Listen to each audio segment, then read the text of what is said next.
Going into Eurovision, I was sure that I wouldn't hear any of the boos. The second they put Israel on the floor, boos already started. And I hear the boos and I'm like, Eden, you're fine. The boos got so loud. Everyone saw it in my eyes. Suddenly a beast woke up in me. I'm like, yell even louder. Curse at me. Tell me to die. Tell me that I'm useless. Go ahead. The second that fire lit up in me, I was invincible. Nothing can ever break me.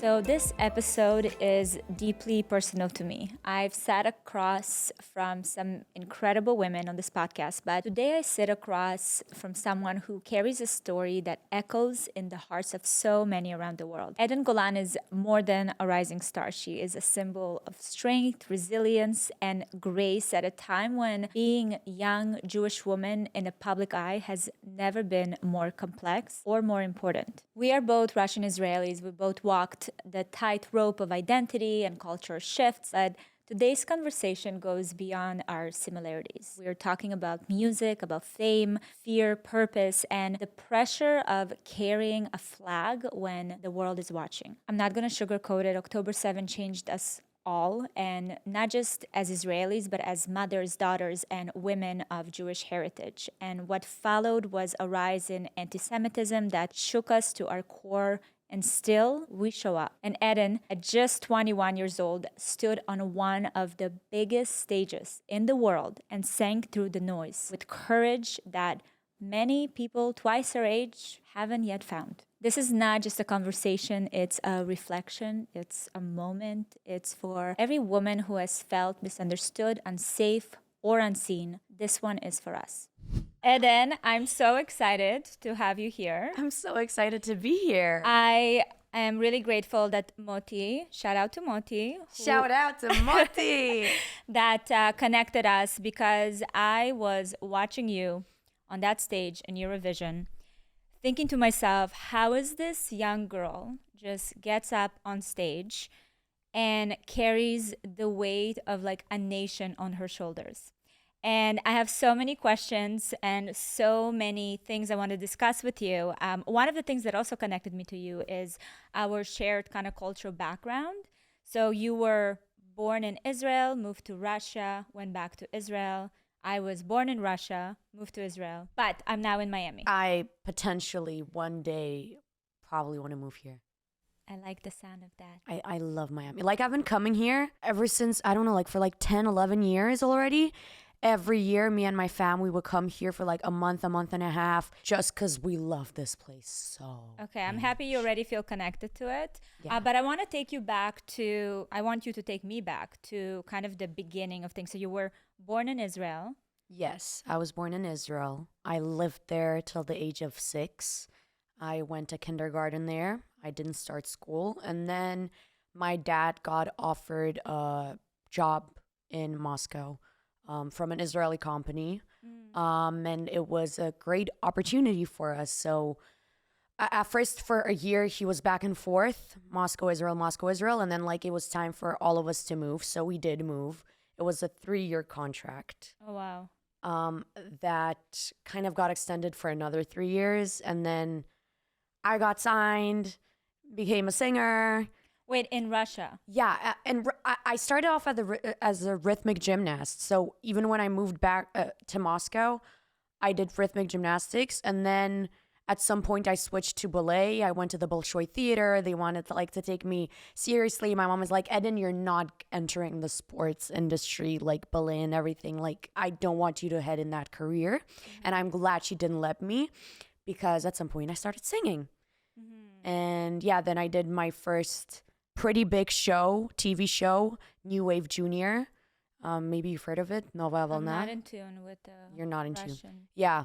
Whatever. It's like it's a pretty big TV show. Like a they talent do. show. Yeah, like a talent Right. show, and they have like people from all the countries. I was representing Israel there. Oh, wow. Yeah. Okay, but tell me. At And you know the 6 funny thing, I might as well say, because I remember back in the day, like we would talk about it. I came before the last place.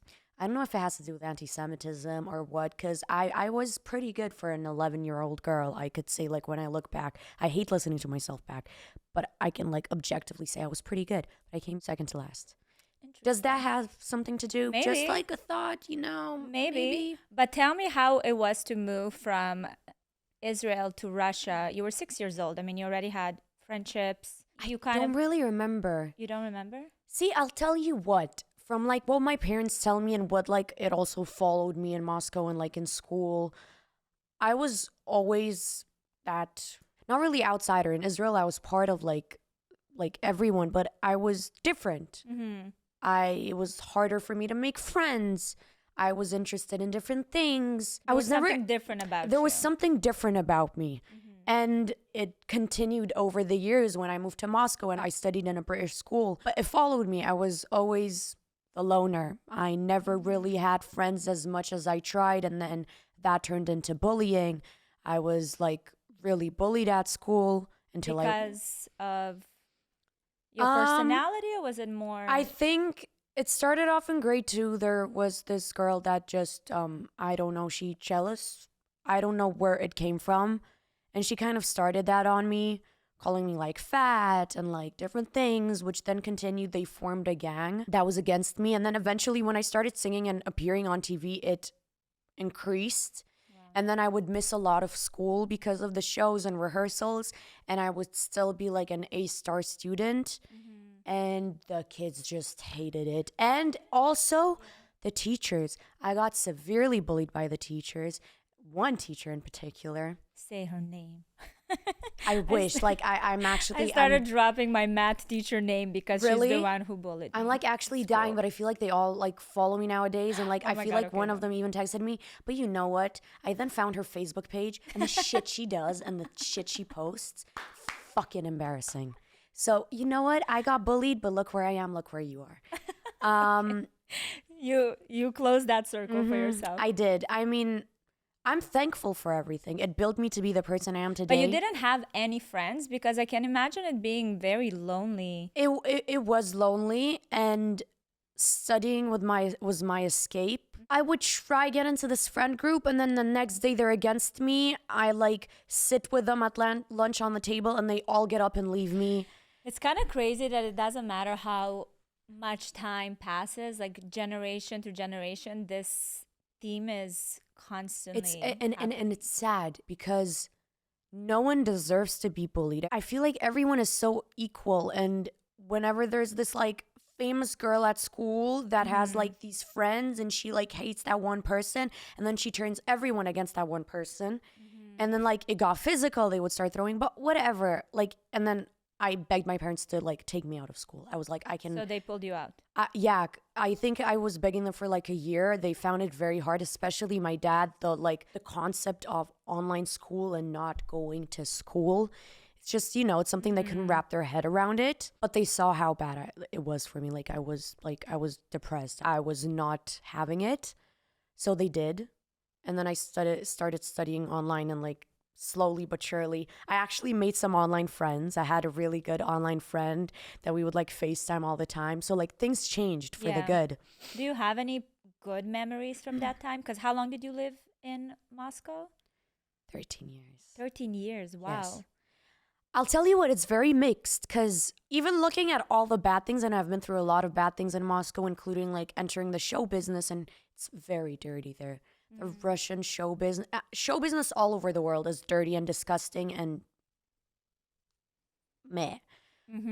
But what I experienced there was like, it was bad. Maybe I was young and naive as well. I entered the show business at the age of 11. At 14, I was already signed to a curl pop group after being a finalist on The Voice Kids. And I would like be flying and like living an adult life as a 14-year-old girl, and like seeing drugs and alcohol and all of that stuff, which kids shouldn't be experiencing and seeing that in front of their eyes. So even taking all that bad and like gray and horrible things, I'm very grateful for Moscow and for me growing up there in some sense, for everything that it gave me, for the lessons I've learned, for the hard times. What are some for lessons that you've learned that you still practice today? Trust nobody other than me. That's one of the main lessons I've learned. And I mean, it gave me elephant skin. Like I I know nothing which can you break need to me. have in this You industry. need to have. You Yeah. need to have in this industry. When people ask me how did I survive Eurovision and everything, I think it's all of these things that I've been through. They've built prepared me. you. They've Yeah. prepared me for that. And I've also learned that a lot of people talk shit and just yada yada yada yada. Mm-hmm. Don't listen. Trust only yourself. You're the only one who can make your path better Mm-hmm. and make things work out. Do you think your parents, when they started to put you in that showbiz, in that industry, They didn't put me in there. Let me put that out. oh, I so put how did myself that into happen? I Because at 11 years old, you were signed, you said? Or you No, at you went to 14 a I show? was signed. My parents never pushed me into this. I was the crazy one wanting to go into like music. My mom said I'm a singer for the shower and I'm delusional for wanting to sing and be on stage. One teacher said, "Oh, your girl is talented. You should do something with it." And I was very passionate. I really wanted to do it. And then at 11 years old, I was on my first show and I made it to the final straight away when people like try to get in there like 4 years in a row. My mom was like, "Oh, well, maybe she actually has something in her." But what was your driver? Because I find that kids that are bullied, especially girls that are bullied at a young age, they pick up this belief that they are not worthy or don't have value. And you, unlike majority of people, like even myself, yeah, I went through bullying, but it really messed up with my self-esteem and my understanding of who I am. Definitely. So where did you find this power and I guess confidence to be like, no, I'm gonna be a star and this is what I'm meant to do? It's a lot of ups and downs, and I definitely had a lot of self-hate and zero confidence at some point. But I feel like the one thing that always kept me going were my dreams. I would sit and like watch like Beyonce and Ariana Grande and like all these singers perform, and I could just like I would start crying because I see myself there. And like, when is this gonna happen? Like, I see myself there and I see all these haters like coming to my performances. It's gonna happen one day. Mm-hmm. Sooner or later, I'm never gonna stop working until that day comes. And I feel like that dream and that vision that I have of myself, I knew that no matter what's gonna happen here, like I'm gonna get through it. Yeah. Even at my darkest times, I was like, there's light at the end of the tunnel. Yeah. I'm gonna get through it. And that's what kept me going. And of course, I have a great support system. My family, my mom. But even your family, because you mentioned your mom was saying how, you're a singer for the shower, which is not to say anything negative about your mom. I think that in a way, that's how parents, also trying to protect their kids. Yeah. It's a scary big world out there. You don't know what it entails, and you want to make sure that your kid is, especially Eastern European moms, like, here, this is a very clear, strong path for you. Do gymnastics. You're good at it. It's going to be great. So even with that, it didn't break kind of your belief in yourself. Let's take a pause and talk about today's sponsor, Puri. So I'm always on the lookout for products that align with my health and wellness goals, especially when it comes to things I consume every day. I have to say I've been pretty consistent in knowing what I need, which is, shocker, protein. And when it comes to protein powders, I've learned that not all of them are created equal, which is why I'm so excited to keep sharing Puri with you. Puri is built around the idea of testing and transparency. So each batch that you get is third-party tested by the Clean Label Project, and it tests against over 200 harmful contaminants, including lead and cadmium. On every one of their products, they have a QR code that you can scan and see your exact batch test results, so you can see exactly what you're putting into your body. Puri is also the only protein brand in the US with the Clean Label Project Transparency Certification, which makes it the gold standard for clean and high quality protein. Their PW1 whey protein packs 21 grams of minimally processed whey from pasture-raised cows, no hormones, no GMOs, no pesticides, just pure natural protein I can actually feel good about. My go-to flavor is vanilla. I love putting it in smoothies, mix it in my yogurt. You can even bake with it. I haven't gotten there yet, but I love the option. If you need a clean and trustworthy protein powder, PW1 is the one. Don't wait, make the switch today. I have an exciting deal for you if you want to take advantage. Right now, you get 20% off, or if you choose their already discounted subscription, you get almost a third of the price. Visit my exclusive URL, puri.com/Valeria, and use my promo code Valeria. That's PURI.com/Valeria. That discount is only available when you visit my exclusive URL and use my promo code, so don't wait. It was very hard also for my dad. He wouldn't want to sign like the first contract. He was like, this is child abuse. I would be like 12, 13 years old at rehearsals till like 4 a.m. and like sleep on chairs. My dad would say, this is child abuse. Like, why should I let my child do this? And like my mom would be, this is her dream. She wants this. Like, we aren't forcing her. Look how she's thriving. She loves to be on stage till 4 a.m. She lives off that. She doesn't complain one tiny bit. Why break her dream? What, you're going to be the person who breaks her dream. Slowly, then they understood the passion. And even though my mom at the beginning, she said, I'm a singer for the shower, she saw how passionate I was and she saw the results. And that went to the trash. She is my biggest support system. And possibly, maybe she would have wanted me in a different industry, a writer industry, not as dirty and as complicated. But the fact that I'm doing what I love most makes her the happiest person ever. And she will continue supporting me in this. And yeah.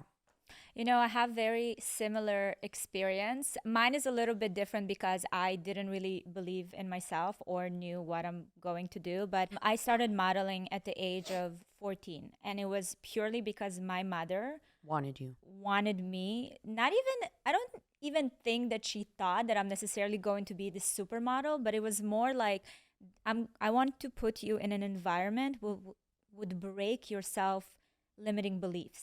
Because I was I grew up being invisible, and that was my comfort zone. I'm like, as long as nobody pays attention, sees me, I'm good. I can like go under the radar, you know? And when she suggested doing modeling, because at 14, a lot of my friends started working, and I was like, I'm going to get a job. I'm going to go to McDonald's. That was my dream job at 14. Really? Yes, shout out to McDonald's. And my mom is like, you know what? Let's go to a modeling agency. If they say no, then you can go work at McDonald's. I'm like, no problem, I got this. And the modeling agency accepted me and we signed a contract. She's like, that's it, you're going on your way. But I didn't believe in myself and I didn't really see where I fit in this industry. But, you know, to have kind of the vision and support of a mother behind you, just kind of like pushing you on. And even when, because modeling is also like a really dirty world, right? You go out into the world. No less than the music industry, yeah. Exactly. You go out into the world. I started traveling at 16 by myself because we couldn't afford my mother accompanying me. And yeah, you're constantly in these environments that are there to like break you. So the confidence that parents need to have in the values that they instilled in us to be okay with like, okay, go. I believe you're going to be okay. Are you glad your mother did this? Like, oh my God. Yes. Like, do you know, I sometimes sit and think, what if she didn't? I would be still working at McDonald's. I definitely know what you mean. And I feel like you're a very like good example of that. But I feel like there's also so many bad examples of parents, especially I feel like it's more common in the Russian upbringings where the mothers have this like ambition of what they couldn't accomplish in life and they try push their kids to accomplish their ambitions. And then the child grows up doing what she doesn't like to do and like hating every bit and second of their life. So like that's why I was asking, is it like it is very common. I feel like in it's our very culture. common. And that's why people always say, did your parents push you? Right. Because that's the first thing that comes to their mind. No, never. But I have to say, in a way, I do find that Eastern European approach of pushing your kids also raising very strong personalities. You know what I mean? At some point, you have to take responsibility and be like, okay, I don't want to do this anymore, and find your voice and kind of say, okay, I'm done doing that. But I think about a lot of my friends were doing gymnastics, also a very Russian thing. And there's gymnastics, ballroom dancing, you know, all these things. And I used to be really envious of the work ethic, the kind of responsibility that they were carrying that just made them, I don't know where they are today, but just for me, I was like, wow. I definitely think that gymnastics and like the Russian teachers and that like strict upbringing, it definitely like built my personality as well. But like I really enjoyed it. Like even looking at gymnastics, girls would be crying when the teachers would like push on them and like, no, sit 2 more minutes in spagat. And like I would like, yes, push on me. You were thriving on me. the challenge. I was thriving. So yeah, I definitely think there should be a balance in those things because like being strict with your kids to some extent and giving them a routine and constant work builds their personality at a young age to continue doing that when they grow up and have like ambition and persistence and things like that. But on the other hand, if it's taken overboard, it can break the child and make him not want to do anything in life after. I've managed to get a lot of hate throughout the years in Moscow as well for being Israeli on like The Voice. Tell me more about this, because you went on the show in Moscow, Yes. the show The Voice, which is huge. Yeah. How old were you? Which that changed my life in Moscow. I was 14, just turned 14 or 14. Insane. Yeah. So you went on the show. What kind of backlash? You were saying how you were getting So hate. I came there and I was like, I had the most broken Russian. It's hilarious. I watch it back. I'm like, I'm here, mom, dad, me, brother. I sing like in Russian. Like I would talk like that. Hilarious. And yeah, and I came and I was like, I'm from Israel. I live in Moscow. Like I like to sing. And I was this very Israeli girl. I would start getting like comments eventually like, oh, why is she here? Like, she's Israeli. How'd she make it to the final? She can never win.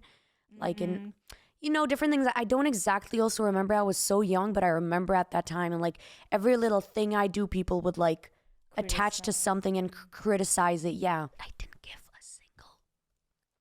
No. It didn't none. scare your parents? Parents were scared that it would affect me. But from that time, and it still follows me till this day, I don't read comments. They're useless. The people it's like a writing secret to thriving. really, Yeah. it's literally a secret to thriving. Those people sitting and writing comments. I know the word in Russian just because me and my mom laugh. Диванные критики, like couch potatoes. Do they call them? I would say that in English they call it like keyboard warriors or something, right? Yeah, they're people Yes. who have nothing in their life. Yeah. And they thrive by hating on people and criticizing them and writing comments. So why would I give them power to like affect me? Why do that? I just don't read comments.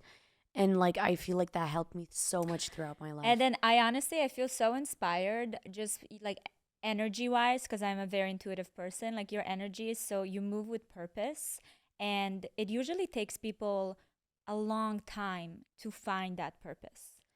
And it's like, it feels to me like you were born with this. Like, I know what I'm here for. Exactly. That's what I always say. I feel like I was born with an old soul. I don't know.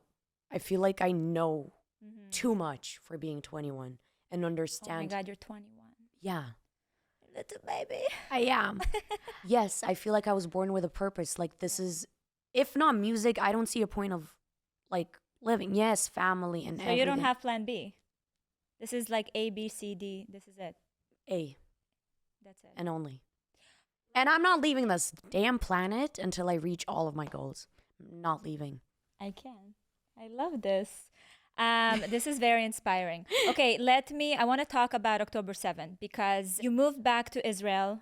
I'm just guessing the contract with your father finished. You went back. Not really. The contract with my father finished a bit earlier than that. I got signed, so we couldn't move. At some point, we were even planning to move to Miami, and then coronavirus happened. So, like, we didn't. Right. But you never planned to stay in Russia. Oh, no. We No. were like, this needs to end. We Right. were all, like, already, like, struggling there. Like, we didn't enjoy, like, our soul wasn't happy. The mentality, the grayness, the weather, everything. It wasn't our place. How was the mentality different for you? It's cold. Yeah. There's no understanding of family. It's very different. Like the kids are mostly on their own. Parents are divorced. Dad is an alcoholic. And it's very materialistic. Very elitist. Yes. And it was just a bit disgusting to us. And then we always wanted to move back to Israel, like to feel that warmth, the family. Like everyone is one huge family. And no matter your status, you can be super rich and like no one will ever know that. No one will ever feel it on you. We were already planning to move and the war in Russia happened. And that kind of like kicked us out. It made us do this entire process in like 3 months. We were out of the country. Wow. Yeah. And it's you, your mom. Do you have any siblings? I have a younger brother. A younger brother. Yeah. It was me, my mom, my dad, my brother, and a little dog, a chihuahua.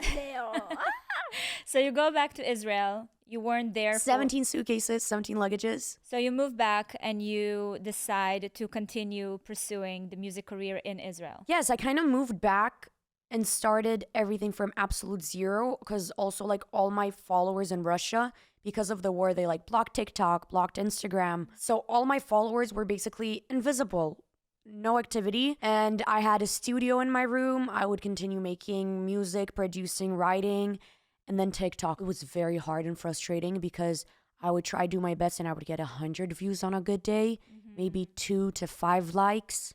From Israel, when you were already in Israel. When I moved to Israel, which you can imagine how. Well, yeah, because you're like building you feel like you're on a roll with your career. Yeah, and like all my followers that I had are kind of go back irrelevant in Israel. I knew that this is what I want to do. And I remember I was so like lonely at some point and stuck in my house and had nothing to do that I was like, I'm gonna just sign up to like any model agency that will take me, any.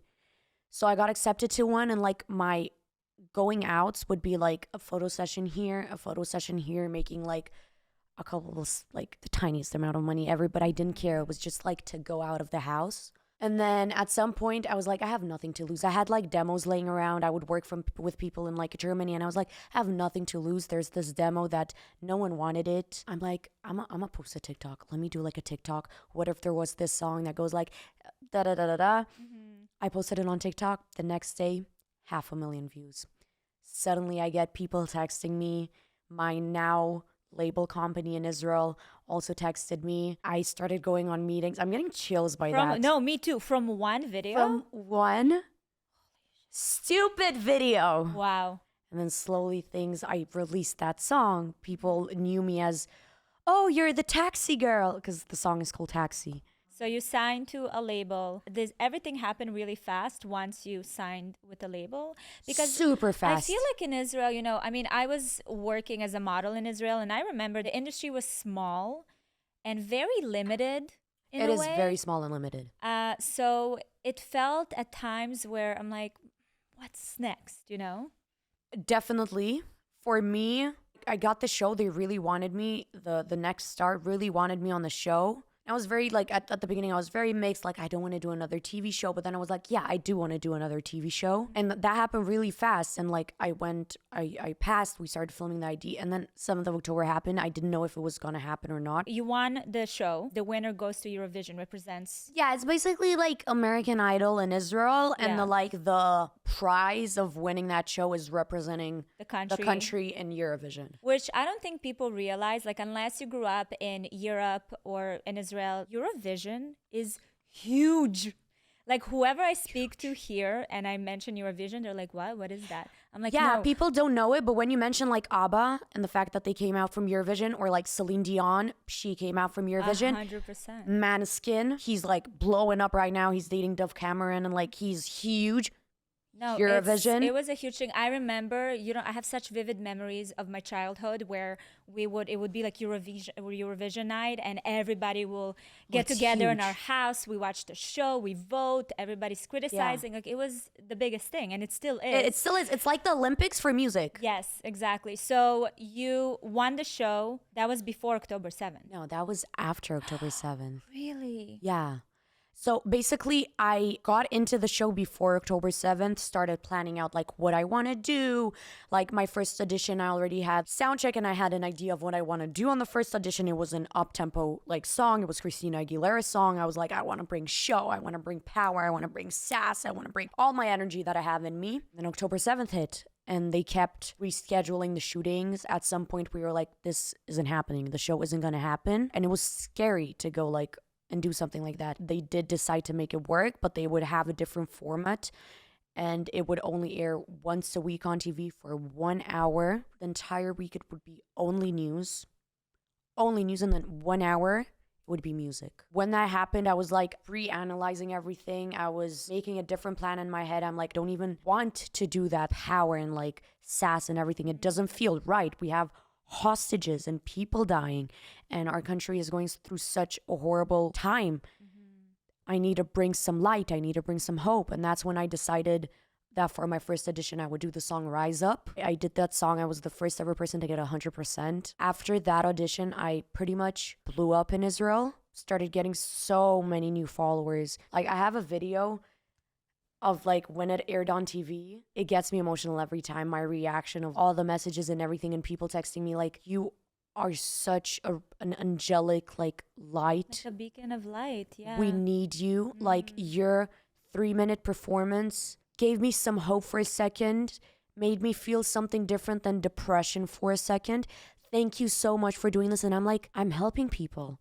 This is what I want to do with my music. I'm giving a little good to this world in such a difficult time. Or did you ever stop to think about you kind of walking into this position of holding all of that on your shoulders, right? Because to show up for your country on this like global stage, and there was so much going on, like it was so much bigger than just, you know, the war that was happening. There was so much at stake. You were 20 years old. Did you ever stop for a second and be like, can I do this? It wasn't a question of can I do this? I knew that I could do this, and I knew that I had all the power, all the confidence, and all the experience, because I've had a lot of experience at that point, to be able to do that. But the fear of my life being at stake and seeing all those articles and how no one wanted me there and getting those death threats, all the backlash, I was like, is it worth my life? At some point, I really had that question, is it worth it?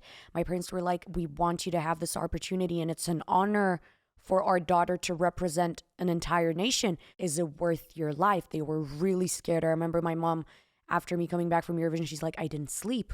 I couldn't sleep. Like, they would see the news and like the protests and me going out in a wig and like the crazy, absolutely ridiculous amount of security. So it was scary at some sense, to an extent, but I knew I could do it. The day when it was announced that you're gonna represent Israel at a Eurovision, did you expect to have such an intense feedback and just like the outrage in the world? No, but yes. I'll tell you what, Eurovision, like every year, Because it was never political, there's a bit of a political note to Eurovision every year. but not so. No, I'm sorry. Blatant. No, never has it been like to that extent. I definitely knew I was gonna get like a lot of comments and feedback and stuff like that. Never ever in my life would I have expected to get that amount of feedback and publicity all over the world. New York Times, BBC. It was all over. And that's you even before getting there. Yes, before And getting on getting there. stage. And you could look at it two ways. One hand, it's publicity. A lot of it is hate. On the other hand, it's publicity. Right. People are Well, talking PR is about good me. PR, yeah. I had a lot of weight on my shoulders and a lot of responsibility. And I knew that if I would mess something up, anything I could say, anything I do, any action, any movement, any facial expression could be taken and go against me. And I could Go against the country. Yeah, exactly. That was crazy. I was the face of Israel. It was a lot of responsibility, but I felt like being me and being true to myself and true to my opinions was the only way to get me through it. And that's what got me through it. Like all the questions I got asked and the hate and how I went on stage and managed to sing through the booze. I was me. I did what I know how to do. I want you to take me through the moment when you landed. It was in Sweden, right? Malmo. I land in Malmo, and let me tell you, I'm shook from what I see from the plane. I started laughing hysterically because I see, I think, like 6 police cars. I see like 10 vans. I hear helicopters in the air. I see a shit ton of security, and I'm laughing, but I feel like the laugh was like a cover up for like. Didn't know what else to express. No. Like I was like, we were freaking out on the plane. I'm like, what the fuck? We go off the plane. Passport control is like literally at the entrance of the plane. And I straight away go into a bulletproof car. I have 3 security guards with me. I have it all on my camera. I was like doing it like a vlog. I'm like, I'm freaking out. I'm like, oh my God, what is this? What the hell? And then I remember driving. They would close down all the roads. Like we would go on red lights. I'm like, what the hell is this? Just to be specific, you were the only one. Were you the only one that like got that whole SWAT team? The entire delegation, they were like in one van.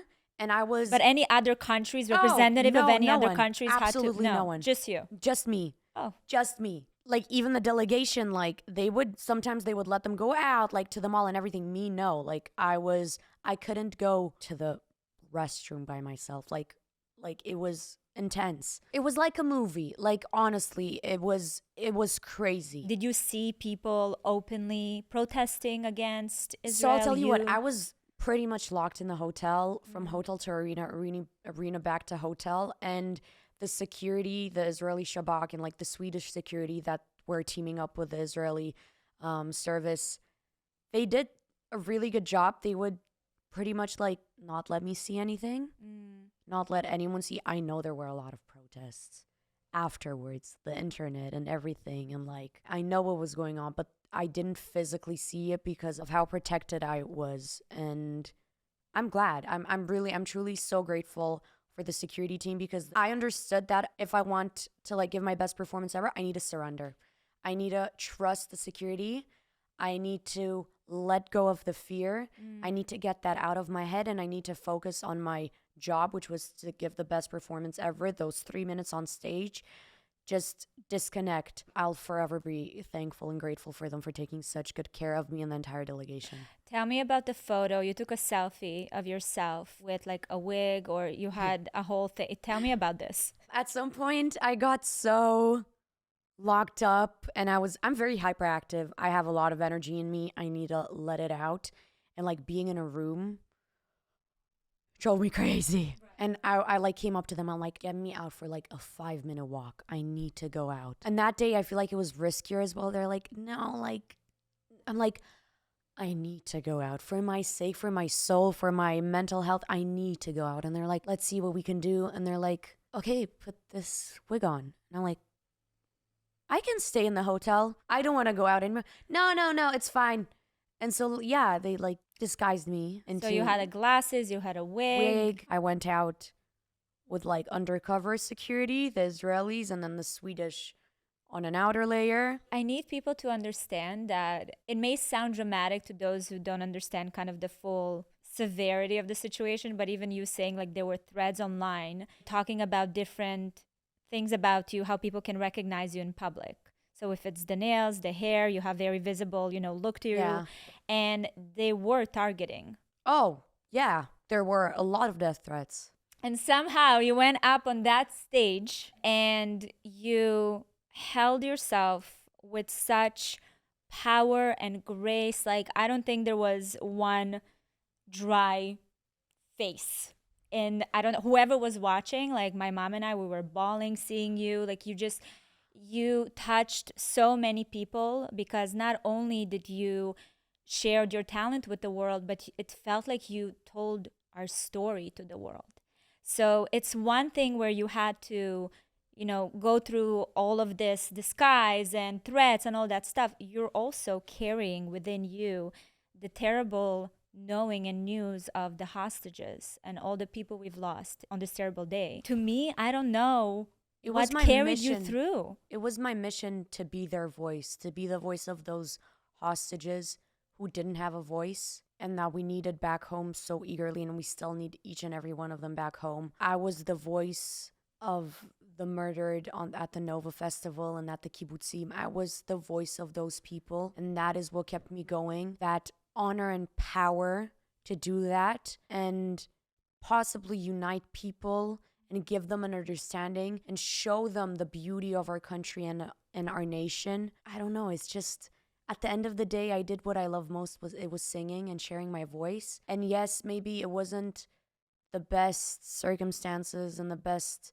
ideal world of how I did it. Like, I couldn't hear myself because of how loud the boos were. Was that your first performance on stage? It was when the boos happened? The first audience performance, when there was audience in the room, yeah, it was just ridiculous. I knew that I was going to get booed, like, going into Eurovision. I prepared myself mentally for that, but we perform with in-ears. It's like headphone that goes into your ear, and like you hear the music and the microphone and yourself in it. And I was convinced, I was sure that I wouldn't hear any of the boos because of them, but the boos were that loud that the feedback got into my microphone and into my ears. And so after the first audience rehearsal, I kind of got a slap on my face. I was like, shit, I was wrong. Here's another added thing I Here's have another to. thing, like, and I remember after that first rehearsal, the dancers came off the stage crying. The delegation, they were crying. I wasn't crying. I didn't cry that entire, I don't know how. The only time I cried was after the finals, after the last time I got on stage. The second I got off stage, tears that didn't Breakdown. stop for 3 days, I think. It was laughter, just- tears, laughter, tears. I feel like it's everything that I held in me for so long just came out. So yeah, after the first audience rehearsal, I went off stage, everyone was crying, and I'm like, no, we are not crying. We can't be weak. And so like I remember they had this idea where like they wanted me to sing and they would boo at me so I would get used to it. I would laugh at it. But like, yeah, I was kind of like, I took that night to like prepare myself. I'm like, Eden, you won't hear yourself. You don't hear yourself. You won't hear yourself. You have nothing to do with it. This is what it is. You have trained so much for this. You have so much experience. Let the muscle memory do its thing. Go on, just have fun. It'll be what it'll be. You have no more control over this. It's in God's hands. I don't know. And so the second audience rehearsal, the second they put Israel on the floor, boos already start. Like the song doesn't even, and it's like, boo. And I go on stage and I hear the boos and I'm like, Eden, you're fine. You're fine. You're fine. You're fine. Everything's good. You're fine. And like I start singing and I hear the boos and I'm still in my head, you're fine. You're fine. You're fine. And then at some point the boos got so loud. And I remember that switch in me. I got a fire in me. And like my team, everyone saw it in my eyes. Suddenly a beast woke up in me. Oh my God. I'm like, yell even louder. Curse at me. Tell me to go kill myself. Tell me to die. Tell me that I'm useless. Go ahead. And from that moment, from the second like audience rehearsal, the second that fire lit up in me, I was invincible. Gone. I was like, nothing can ever break me. That's insane. What an insane experience. Crazy. And I know your parents, they separated you, right? They didn't want, or did they not come? They weren't allowed to come. They weren't allowed Security to come. reasons, yeah. So you didn't have your family to support you. No. In the most like biggest moment. No, I had them like from afar, and I'll tell you honestly, I feel like the fact that I was alone and like although I had like my manager and like an amazing team around me that are a huge support system, I didn't really speak to anyone. I didn't share my feelings with anyone. I really got through it myself, and I feel like I'm really glad I did and that I was there on my own because somehow it let me focus better on that. You didn't have to think about how your parents are going through it, what they're feeling. Like I told them, the one thing I told them is like I knew they were worried, but I didn't want them to put their worries on me because I had enough on me. And I'm like, parents, I love you guys. I know you're worried. I don't want you to be there because they weren't allowed to be there. But like at some point they're like, no, we're gonna fly separately. I'm like, you're gonna put more stress on me. I'm scared for your lives. Like you're recognized as my parents. Like please don't do that to me. Did the fire that you felt after all the booze, do you feel like it's something that will stick with you? Like is that became another force that pushes you forward in this industry? Definitely. Because I want to talk about your world post October 7th. It'll never be the same as pre-October 7th. None of our lives will ever be the same, and our view and perspective on life will never be the same because we went through something that no one should ever have to go through. And especially until each and every one of our hostages come home, life will never be the same and we won't ever be back to normal. But I feel like I gained a lot of new purpose in life and also new purpose in music because I saw how much good and how healing music can be to people. Like it music has always helped me throughout my like me growing up and everything. But after October 7th, I saw how much effect it can have on people, what I do. And that also gave me so much more purpose to what I'm doing and to continue doing it and to grow that audience and that family in a sense of mine. And to spread love and good and hope and light in this world and hopefully unite more people through my music, which it might be a small amount of people right now, but I definitely see it. No, I see the effect happening already. Now, I was thinking earlier, you're 21 now? Yeah. You're 21. Being on this global stage, becoming a symbol, becoming this superstar, everyone's looking up to you, especially younger generation. I kind of got on social media and started having a lot of eyeballs on me later in my life. I already had 2 kids. It was 26, 27. And it took a few years until, it became millions of people. But I had time to morph into my identity and find my voice and do all these things. I was a little bit older. You're so young. I say if I was doing what I'm doing today when I was young, it would have broken me. Like I wouldn't be able. Yeah, because maybe we're also, not maybe, we are different people. You have a very unshakable core to yourself, which is beautiful. So maybe for you, it's not much of a concern, but for me, thinking back, yeah, it probably would have shaken me to a point where I wouldn't be able to find my true identity. So for you, when you go through, especially the experiences you've gone through already, but still keeping in mind that you're so young, like what is keeping you grounded when there's so much going on and you're also going to change? Do you have kind of like Exactly. I feel like I have this something for the understanding and the view of me and what I want to be from the age of 9. And I know what it is. I know that some factors around it will change. Life changes, people change. I'm going to grow up. My views and like understanding of things is gonna change. So I'm not saying the person I am today, and I don't want to be the person I am today when I grow up. I want to be better than myself each and every single day. But I definitely have a core understanding of who I am and what I am. Always had one. I will say there are ups and downs. It's not a smooth line. Not career wise, not mentally wise.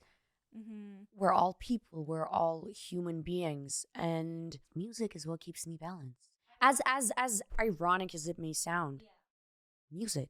If you look back at your childhood and just your upbringing in general, do you remember any kind of core memories that contributed to the person that you are today? Because again, knowing yourself so well is I'm trying to understand as a mother if there was anything that your parents have done that maybe contributed to this unwavering belief in yourself. Supported me in my delusions. I love that. Maybe I need to have a talk with your mom. Sure.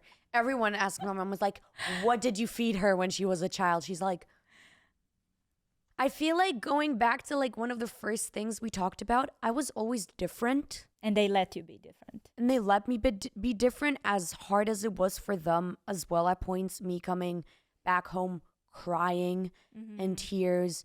And as a parent to see that, it's heartbreaking. Like you never want to see your child cry and be in pain. That is the difference of my core, of my belief in myself. Like there are days when I have zero confidence, but I still have that goal and I know that I'm going to get there. So like it's no matter what, I see the end, and that's what keeps me going. What? No, I'm like I'm here for this. I had a little question about like how you deal with hate online and offline, but honestly I feel like just your mission is so big that I think it doesn't even penetrate in a way. Oh, I don't give a single care. I love that. I hope everyone find that North Star for themselves that will take them there. Do you have any like lessons you can share on how to handle criticism? Now, again, you had a very big experience, but to women that are dealing with kind of this crippling, feeling of criticism, because women are naturally very critical of ourselves. And then if you bring kind of the outside into it as well and other people's opinions. I feel like the main thing I've learned, because I've had a lot of self-hatred towards me about my body image, about my overall appearance, and I just couldn't accept myself. I constantly wanted to change something, thinking that that something will make me love myself. That is wrong. It was probably one of the hardest things I ever had to go through in life. Love myself. Love myself from in and out, no matter what. And that journey begins from the second you tell yourself, I can't do this. I can't be the one hating on myself. I can't be the poor one. Oh, I'm so bad. I'm so fat. The moment you change your thought process into I can't do this anymore. And it was literally, it was ridiculous at first. I thought like, how can this make me love I would sit in front of a mirror looking at, hating myself, hating everything that I see. But I would say, I am beautiful. I am confident. Look at myself in the mirror and just say those things to me, not believing in any single word. You do this one day, the other day, you still think you're ridiculous and stupid. Third day, you're like, am I beautiful? My eyes are pretty. Fourth day, fifth day, sixth day, seventh day, a month, and slowly you start believing in it and you start to see your beauty. You know what? I also think when you have this yearning to find your purpose and to be of value to society or the world or community, whatever it is that you want to do, I think that the self-awareness and the ability to sit and look at yourself and even ask the tough question of like, what is this self-talk? Like, how is this going to help me to reach whatever it is that I'm trying to reach? Because then it makes it ridiculous. You start feeling ridiculous for speaking that way to yourself. Pretty much. But like, I understood if I won't love myself, no one will love me. I can have 1,000 people tell me that I'm pretty, but I will never believe any one of them if I don't feel pretty. So like, I understood that if I don't change my mindset, nothing will ever change and I will be stuck on the same place. And I don't want to be stuck on the same place. Once again, sometimes you have to be ridiculous. Sometimes people will laugh at you for what you do. But at the end of the day, you're trying to change yourself and make yourself a better person and change your mindset. So if this is the price, this is what you do. So yeah, my biggest lesson was to accept myself. God made me this way. I can't change it. Maybe, us girls, we can go get lip fillers, a bit of this, a bit of that. But it was all external for you. No, it was also inner. It was. No, yeah, I didn't. The things that you wanted to change about yourself, was your appearance or was it also what's inside? It came from the inside because I didn't really change my appearance. At the end of the day, it was my perception of myself from inside. I'm still the same person. Like with longer nails. Yeah, the nails, the hair and everything, but it's things that come and go. It has to do with the outer appearance, but it's something in the inside. And it was also like different things of like, I don't know, like the way I thought, like I would get pissed at myself, like I would see everything negative and I'm like, I can't, it's not that negative. It's not black and white. It's just changing the thought process. You are the one, you set your life. And like, that's also what I'm saying. I really believe in manifestation. The things you think, the things you believe in your head, I always tell people, be delusional. Absolutely. Be delusional. Believe in those crazy, ridiculous ideas you have in your head, because as long as you manifest it and believe in that, it'll happen eventually. Of course, you have to work for it and like put some effort in. You know what I've learned about manifestation that was very interesting? Because for me, with manifestation, it's something that I picked up probably, I would say 6 years ago, right? Before that, I was kind of like, this is just another hoo-hoo concept. But 6 years ago, I was like, okay, there's something here. I understand the concept. And I started working on it and like so-called manifesting. Something that I've realized in that year is there are 2 parts to manifestation. The first part is to ask for what you want, but the second part is being able to receive it. I think there's a little breakdown in that concept because for me, I knew what to ask for, but I didn't truly believe or was ready to accept what was coming from me because I didn't believe that I deserve it. So it's this combination that was like a big aha moment for me. I'm like, wait, I have to work on the other part. The first part is the easy one, right? So that was a big kind of change for me in the way I view it. See, that's what I mean, the thought process from the inside. The second you change your thought process, for you it was in believing it because you thought you didn't deserve it. The second you changed it, you saw change in your life. Yeah? Yeah, of course. So our thoughts, our mind is our biggest oh my enemy. God, 100%. So you are right now building this amazing career. Like, tell me, because you are obviously a manifestation queen, tell me like what's the big vision? Like, what do you want to see for yourself? Well, I'm currently working on an album, which is soon to come out. So it's definitely working on my music and my story. For me, my easiest way to output my feelings and emotions is through music, and to share my story through music. And I want to build that audience that will connect to my story and my music and find some piece of them in my music, and tours, and slowly grow and grow from smaller tours to bigger tours to arenas to stadiums, and then the list goes on. Maybe a Grammy, maybe this, maybe that. No, maybe. It A will Grammy. happen. No, it will. Yeah, a Grammy and this halftime show. I love it. All of that, yes. When you say sharing your story, what are some aspects of your story that inspire you creatively?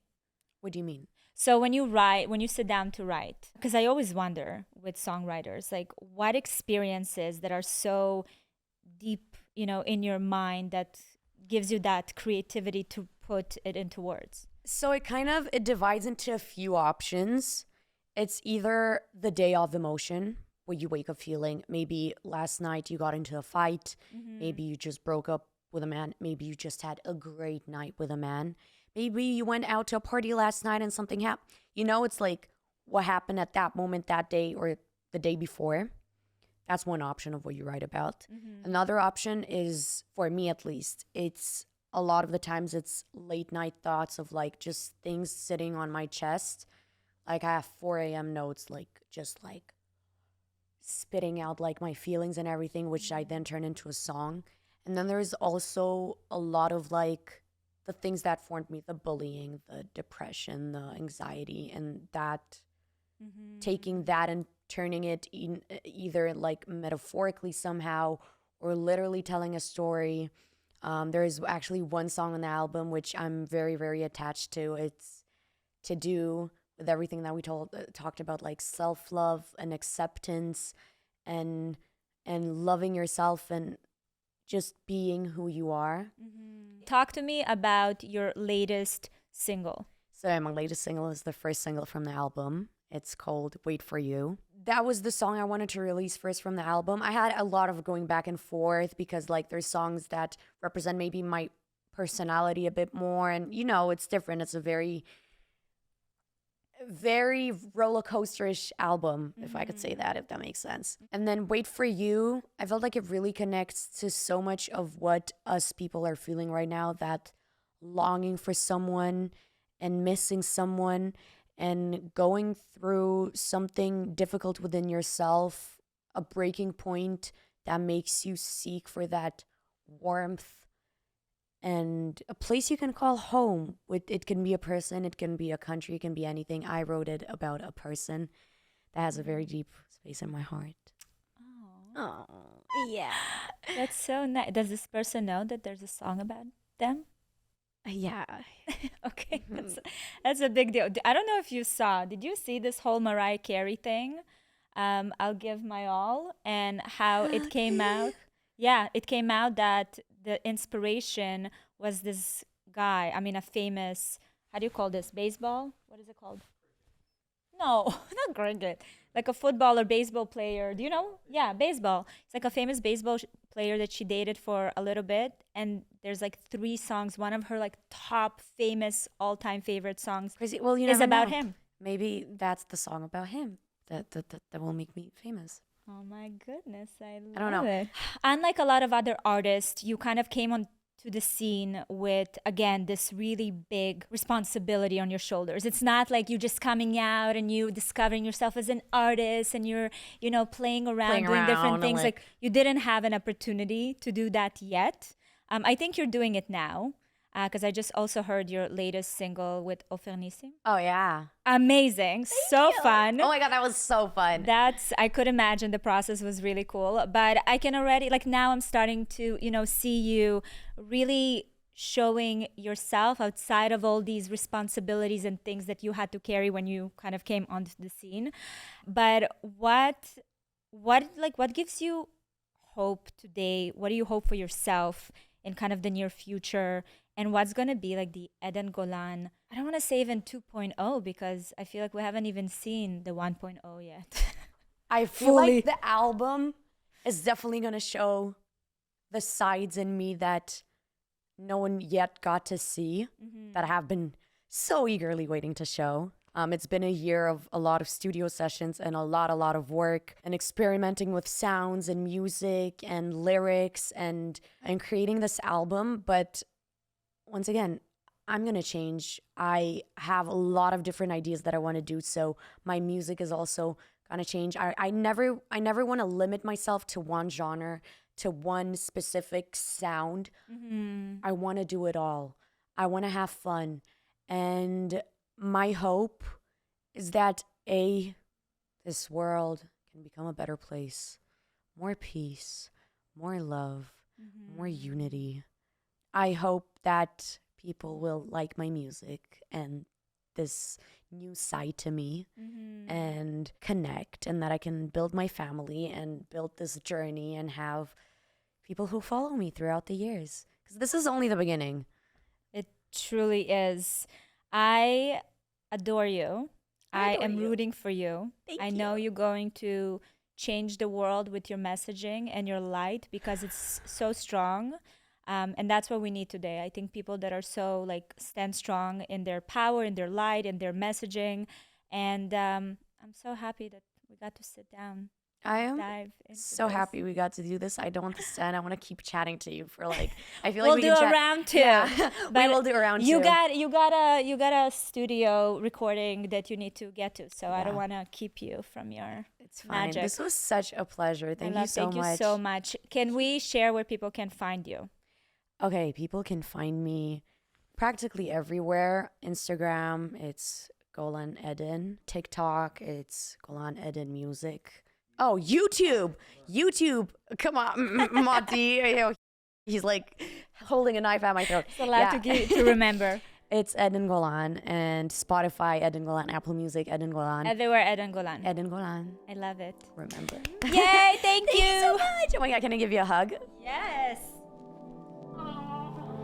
Thank you so much for watching this video. I hope you enjoyed it. Don't miss my newest episode right here. And if you're listening to the podcast on Apple or Spotify, please go and leave a review with your biggest takeaway. I love reading your thoughts. They inspire me. So if you have any suggestions for guests or topics, you can leave them in the comment section. And always remember, you are not alone.